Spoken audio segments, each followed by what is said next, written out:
மோத்தி மாமா பத்தியா படிக்காம எவ்வளவு கஷ்டப்படுறேன். நல்லா படிச்சாதான் பெரிய ஆள் ஆக முடியும். ஐயா ஆயா படிக்கவே இல்ல. ஆயா மட்டும் இப்படி பெரியவங்கள ஆனாங்க. அதே மாதிரி நானும் பெரியவங்கள ஆயிடுவோம் மாமா. மூஞ்ச பாரு, இவகிட்ட போய் சொன்ன பாரு. வா, இவளுக்கு போய் அட்வைஸ் பண்றேன் பாரு. ஐ வாட்டர் கேனு. என்ன பண்றான் இவன் அந்த வாட்டர் கேனை வச்சு? ஐ இந்த வாட்டர் கேனை வச்சு நான் செருப்பு தேய்ச்சிப்பேன். இந்த செருப்பு பாட்டு பிறகு எனக்கு முன்னே குத்தாது.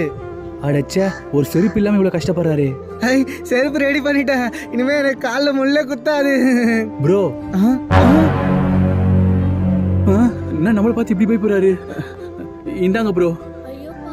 இரு ப்ரோ வரேன். வாடி இந்தாப்பா. ரொம்ப தேங்க்ஸ்ண்ணா. ஃப்ரெண்ட்ஸ், இதுக்கப்புறம் என்ன ஆச்சு தெரிஞ்சுக்கணும்னா full video link channel name கீழே கொடுத்துருக்கேன். மறக்காம பார்த்து என்ஜாய் பண்ணுங்க.